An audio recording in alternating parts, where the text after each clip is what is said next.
Kagura was the daughter of the richest man in the nation, yet she often went hungry. At night, she was forced to play the role of a goddess at lavish parties, kissing all sorts of grotesque dignitaries and wealthy elites. But when she woke up the next morning, she remembered nothing. She thought it was all just a dream. This morning, her mother, Shinsen, as always, came to wake her up for school. Afraid of being late, Kagura hurriedly left home without even having breakfast. Meanwhile, Shinsen's most loyal subordinate, Sangu, had been waiting outside the mansion for a long time. After Kagura left, Shinsen and Sangu entered a private elevator together. However, inside the elevator, Sangu reached into Shinsen's clothing. As he examined her body, he asked, "Do you really think treating your own daughter like this is right?"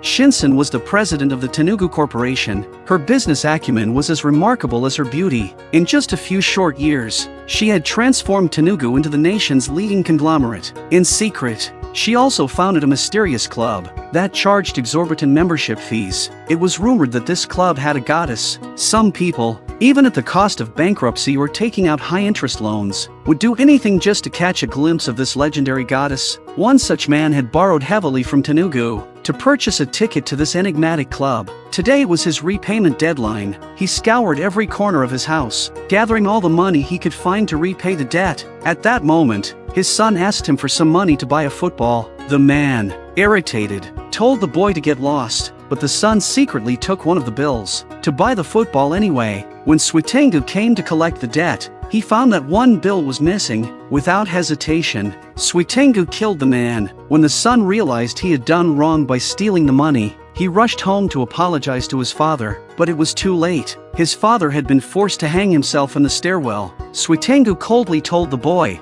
"In this world, a person's life can be bought with money. If you want revenge on me, then earn as much money as you can." At noon, while everyone else at school was eating lunch, Kagura stared wistfully at the lunchbox her mother had prepared for her. Curious classmates gathered around, eager to see what the daughter of Tanugu's president ate for lunch. But when one of them opened the lunchbox, they found it was empty. At that moment, Kagura fainted from hunger. When she woke up, she found herself lying in the school infirmary. The teacher handed her a rice ball, and Kagura devoured it hungrily. She explained to the teacher that her mother didn't give her food in order to help her maintain her figure. Feeling sorry for Kagura, the teacher decided to have a serious talk with her mother. After school, Kagura returned home, but her stomach was still growling with hunger. She started picking fruit off the potted plants to eat. Unknowingly, she wandered into her mother's room. From inside, strange sounds could be heard. Curious, Kagura moved closer to investigate. To her shock, she saw the teacher lying on her mother's bed. Kagura couldn't accept what she had just seen.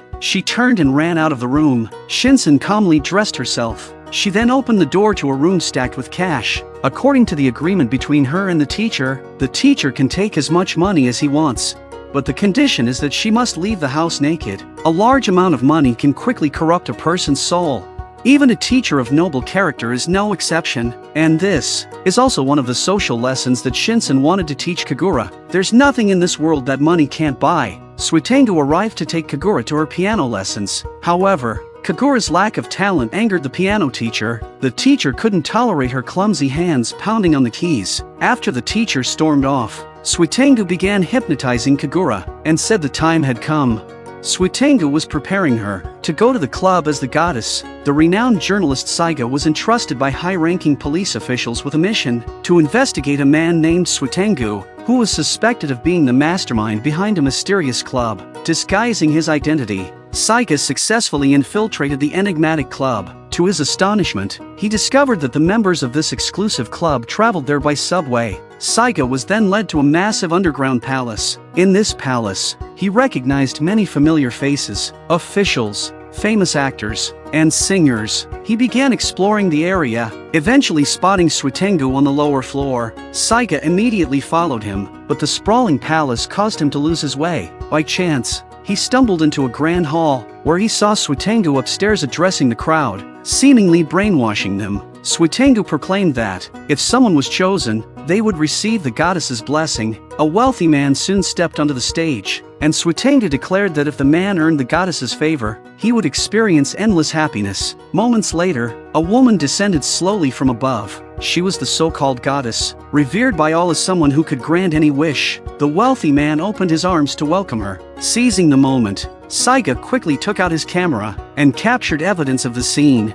However, the sound of the shutter drew Suitenga's attention. All eyes in the hall turned to Saiga. Realizing the danger, Saiga tried to flee. He was eventually dragged onto the stage by two guards. One of them ripped off Saiga's mask. But just as this happened, the goddess slowly approached him. Before Saiga could react, the goddess kissed him. In the next instant, Saiga's mind was flooded with memories of his past as a war correspondent. Dark energy began to emanate from his entire body. Sensing something amiss, Suitenga immediately ordered the guards to attack Saiga with knives. Blood sprayed across the goddess's face, and she collapsed to the ground. The furious wealthy attendees, angered by Saiga's disruption, rushed forward, intending to kill him. Meanwhile, Saiga's blood circulated rapidly, and his wounds miraculously healed in an instant. As the crowd approached, Saiga grabbed his camera, his eyes glowing crimson. He began taking photos. The next moment, the person being photographed by the camera unexpectedly exploded. Realizing Saiga had acquired some sort of divine power, Suitenga urgently ordered the guards to apprehend him. Amidst the onslaught of gunfire from the guards, Saiga used his camera to detonate the crystal chandelier on the ceiling. As the chandelier crashed down, Saiga seized the opportunity to carry the unconscious goddess and escape from the scene. When the goddess woke up, she was horrified to find herself covered in blood. Frozen with fear, she collapsed to the ground. At that moment, Suitenga suddenly appeared, revealing the entire truth to her. When Kagura learned that the memories of kissing the grotesque rich men in her dreams were indeed real, she completely shattered. In her despair, she turned and jumped over the railing, plunging off the cliff. Saiga, determined to save her, followed suit and jumped after her. However, they never expected that beneath the cliff, there was a river. The two of them struggled to climb onto a floating object. At this moment, Kagura finally realized that what she truly wanted was freedom. She begged Saiga to help her escape from Shinsen's control. But just then, Suitenga's men arrived on a speedboat, and Saiga immediately dove into the water with Kagura. However, he was shot in the process. With his last bit of strength, Saiga pushed Kagura toward the surface of the water. While he sank beneath the waves, Kagura was captured by Shinsen's people and brought back. The next day, Saiga survived thanks to his superpowers, but he was haunted by how he obtained them. In order to uncover the whole truth, he decided to retrieve another camera to use as a weapon, but that camera was at the home of the policewoman, Ginza. As soon as he entered the house, Ginza handcuffed him to the bed. She planned to have some fun with Saiga. However, Saiga passed out due to excessive blood loss. Meanwhile, the assassin Daiki received a commission from Suitenga to kill Saiga. Putting on his mask, his body filled with elasticity, he leaped from a tall building and began searching for Saiga. On the other side, Kagura was locked away at home after being captured. Saiga, deeply concerned about the girl from the club who had called out to him for help, began searching for information about her. Eventually, he discovered at school that the girl was none other than Kagura, the daughter of the president of Tanu Corporation. That same day, Saiga disguised himself as a teacher and set out to rescue Kagura from the Tanu mansion, and upon seeing him, she immediately spoke his name. It turned out that Kagura had been reading magazines about Saiga during her confinement. Saiga then asked if she would come with him, and without hesitation, Kagura agreed. He quickly took out his camera. An explosion shook the air. Suitenga rushed over to check on the source of the blast, but by then, Saiga had already led Kagura to the rooftop garden. Using Kagura's tie to gauge the wind, Saiga then opened a box and pulled out a parachute. Together, they flew into the open sky. However, as soon as they landed on a distant rooftop, they were spotted by Daiki, the assassin. Daiki, having also received the goddess's blessing at the club, had gained his own supernatural abilities. Saiga quickly aimed his camera at Daiki. After an explosion, Saiga and Kagura disappeared. Already inside the building, although Kagura couldn't fully comprehend what was happening, Saiga had no time to explain. He told Kagura to go ahead and meet him under a billboard. After giving her the instructions, he aimed the camera in front of him, and upon spotting Daiki's silhouette, Saiga pressed the detonation switch. However, Daiki emerged unscathed from the smoke. With a swift motion, he knocked Saiga to the ground. As Daiki smirked in triumph, Saiga suddenly threw a canister of spray, triggering another explosion. The flames instantly triggered the sprinkler system.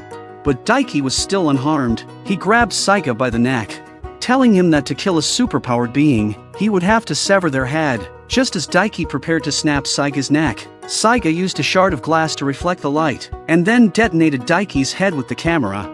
Meanwhile, Kagura had reached the billboard, anxiously scanning the area. Shortly after, Saiga, with injuries, emerged from the mist, and Kagura, excitedly, rushed over and embraced him. To avoid Suitengu's pursuit, Saiga and Kagura took refuge in an underground bar. It was not during business hours, and the bar's hall was empty. With only the two of them, Saiga asked Kagura why he had gained superpowers, but the question unexpectedly triggered painful memories for Kagura. She recalled being forced to kiss ugly men. Seeing the sadness on Kagura's face, Saiga dared not ask any further questions. Meanwhile, Suitengu's subordinate, Sujidu, had tracked them down using his highly developed sense of smell. Just then, a woman named Kagane slowly walked into the bar. She proceeded to remove her dress, and in the next instant, her entire body transformed into hard diamond. With her long, sharp nails, she could effortlessly slice through a bottle of wine. Saiga quickly aimed his camera at Kagane, but her superpowers allowed her to ignore the explosion's damage. Without hesitation,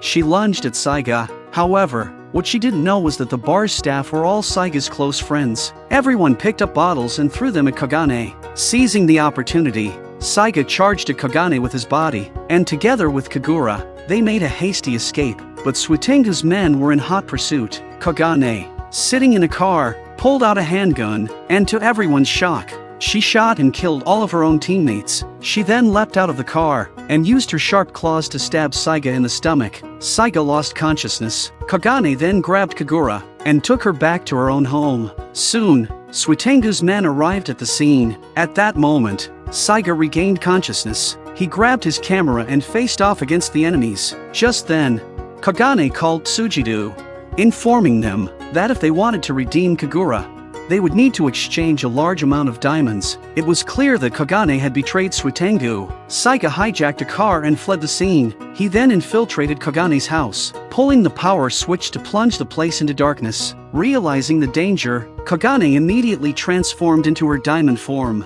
But by then, Saiga had already made his way to her, and without hesitation, he pulled open his jacket. The flash from his camera instantly blinded her, allowing Saiga to snatch Kagura back. He then sprayed a special substance on Kagane, turning her body red. Saiga successfully defeated Kagane and saved Kagura, but when Kagane tried to chase after them, Suitengu arrived on the scene. Seeing him, Kagane panicked and tried to flee, but Suitengu calmly removed his gloves, revealing a hand with an eye symbol on the back. In the next moment, Kagane's body shattered into pieces and died, marking the first time Suitengu revealed his own superpower. The next day, Saiga took Kagura to a friend's hospital for a checkup. During the examination, Kagura learned from the doctor that Saiga had once been an outstanding war correspondent. His greatest passion had always been photography, but now that he had awakened superpowers, his camera had become a weapon of murder. Because of this, Saiga could never go back to being a photographer. Soon, Kagura's checkup was completed. As Saiga looked at the results, he discovered that there was a shadow in Kagura's brain. The doctor explained that it was a tumor, and it had already begun to press on her nerves. What made Saiga even more sorrowful was that the tumor was located in a place where surgery couldn't help. The doctor grimly stated that Kagura likely only had about 6 months left to live. A few days later, Saiga drove Kagura to an abandoned research facility on a mountain. They quickly found a research building, and Saiga decided to have Kagura stay on the first floor to search for any documents. He, on the other hand, headed down to the basement to investigate. In the basement, Saiga found numerous animal corpses, a clear indication that some kind of experiment was taking place. Meanwhile, Kagura discovered a registry behind a cabinet on the first floor. Just then, Suitengu and his men also arrived at the scene. However, Suitengu ordered his men to wait outside, while he entered the building alone, carrying a briefcase. At the same time, Saiga found Kagura.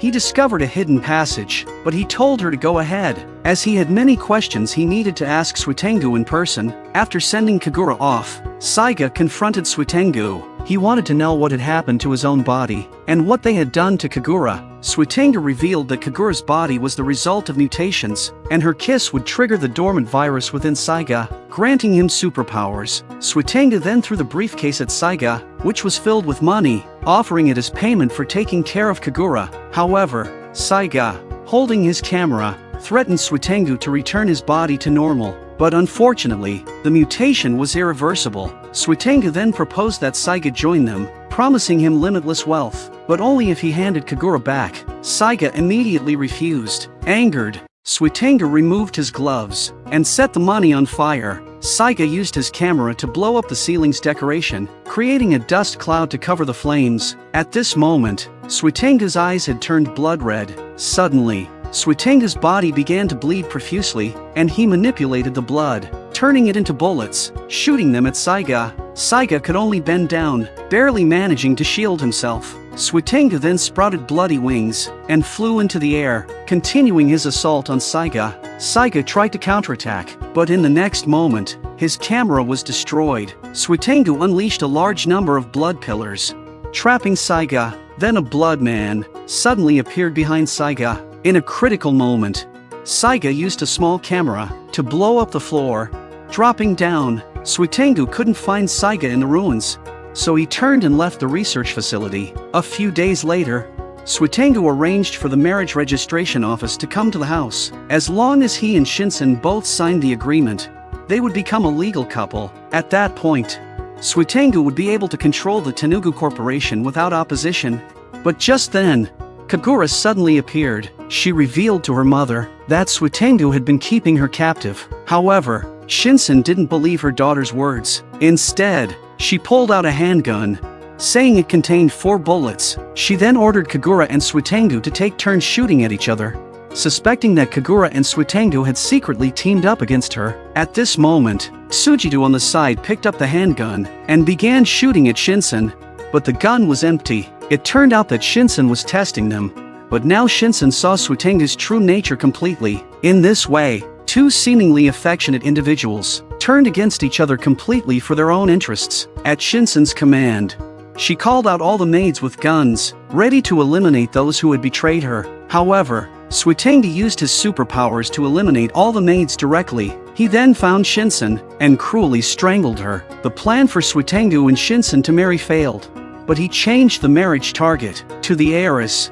Kagura. On the other side, police officer Ginza, in an attempt to protect Saiga, locked him in a detention cell. Ginza warned him to stay out of Tanuzu's business. However, Saiga suddenly told her to step back. He then exploded the iron door open, calmly walking out. He told Ginza that he had become a monster, and he needed to uncover the truth about everything. Saiga took Ginza to see his medical report. The doctor cut Saiga's palm in excitement. Ginza thought the doctor was about to kill Saiga, and immediately pulled out her gun. But by then, Saiga's wound had already started healing rapidly. The report revealed that Saiga's superpowers came from a genetic virus. Kagura, in turn, carried the substance needed to activate the virus. While this virus allowed for rapid cell regeneration to heal wounds, overusing the powers would eventually deplete the cells. This meant Saiga would eventually lose his eyesight. Despite hearing this, Saiga turned to leave, because he knew Kagura was in danger. At that moment, the hospital's lobby TV was broadcasting the major news of Kagura's marriage to Suitenga. Ginza is very happy to see this news, because the woman competing with her for Saiga was finally going to leave. But Saiga, without a word, turned to walk away. Enraged, Ginza shot at Saiga, wounding his face. She couldn't understand why Saiga insisted on saving Kagura. Saiga, though, explained that, even if it meant dying, he had to go, because he had promised Kagura he would give her freedom. It was a promise he intended to keep. On this day, Suitenga was set to marry Kagura, the heir of the Tenugu Corporation. To make the event even more public, Suitenga revealed that Kagura was the goddess from the mysterious club. The powerful elites were particularly fond of the goddess from the club, and Suitenga planned to use this opportunity to tighten his control over the political world. By now, Kagura had been hypnotized, completely under Suitenga's control. Saiga, disguised as a wealthy elite, sneaked into the wedding venue. Taking advantage of the moment when no one was paying attention, Saiga quickly tore off his clothes, revealing that his body was covered with cameras. He threatened Suitenga to release Kagura, but Suitenga immediately activated his superpowers.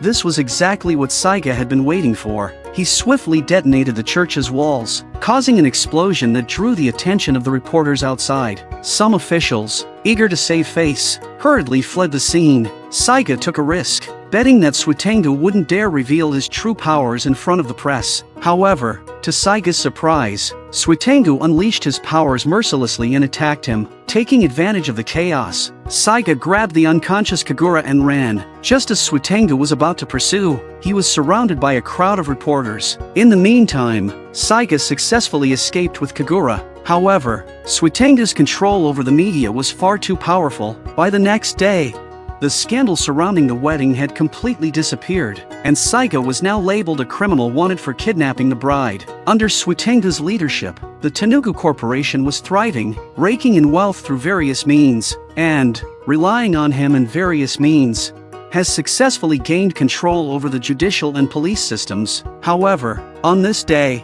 Kagura was invited to the Prime Minister's residence by the Deputy Prime Minister, Nobuo. He had prepared a lavish meal for her, and as they dined, Nobuo explained that he planned to send Kagura back to the club to serve as the goddess once again. He also revealed that he had arranged for the army to eliminate Suitengu. As Nobuo continued to eat heartily, he began to inflate himself, growing increasingly bloated. Kagura, horrified, realized that the country's deputy prime minister had colluded with Suitengu and had become a mutated being himself. Just then, Nobuo's subordinate rushed into the room, informing him that Suitengu had completely destroyed their military forces. At the same time, Suitengu, piloting a helicopter, began to bombard the prime minister's residence with heavy artillery. A large group of black-clad bodyguards armed with machine guns began shooting at the helicopter, causing it to crash. When the smoke cleared, Suitengu emerged, his blood-red wings unfurled in front of everyone. With a simple flap of his wings, he swiftly killed everyone on the rooftop.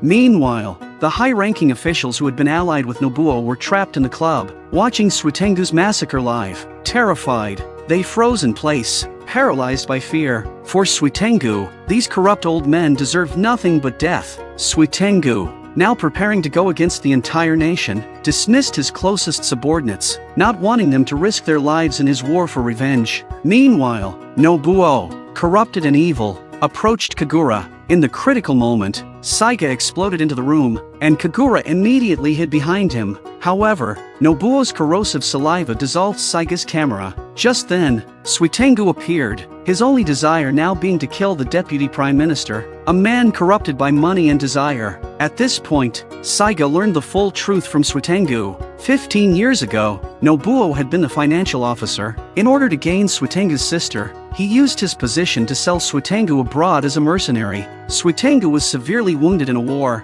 but he was rescued by Kagura's father, who was conducting biochemical research at the time, leading to Suitengu gaining superpowers and surviving. Now, everything Suitengu did was for revenge. After revealing the truth, Suitengu killed Nobuo. He then knocked Saiga to the ground and took Kagura with him. A few days later, under Suitengu's control, the entire nation descended into chaos. The country's transportation system collapsed, and citizens lost their minds. Saiga, intent on saving Kagura, found that his frequent use of his powers had brought him to the brink of blindness. At that moment, Officer Ginza appeared before him. With Ginza's help, Saiga successfully infiltrated the Tanu group's skyscraper. Inside, he discovered walls made entirely of money. At this moment, Suitengu appeared before him, explaining his plan. He told Saiga that the reason he used Kagura's power to control those officials was to manipulate the country's economy, concentrating all the country's money in his hands and then burning it,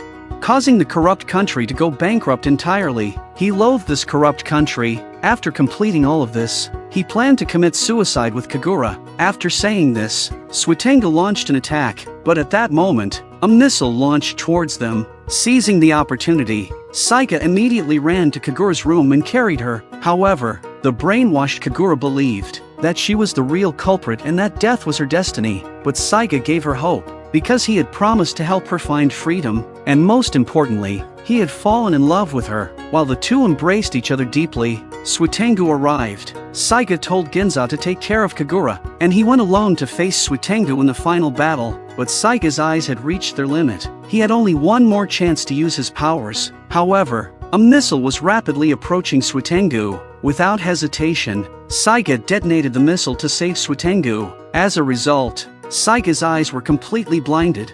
The missile's explosion caused massive destruction around them, crushing Saiga beneath the rubble. Suitengu rescued him from the debris. Moved by Saiga's sense of justice, Suitengu placed Saiga in a safe spot. Before returning to the tower to activate the destruction device, a massive turbine started, and a fire consumed the mysterious club. Along with all the money in the building, Suitengu stayed atop the building, waiting for death to come. Eventually, the entire country sank into a massive economic crisis for 5 years. During this time, Saiga's doctor friend successfully cured Kagura, though she was finally able to be with Saiga. Unfortunately, Saiga could no longer see her face.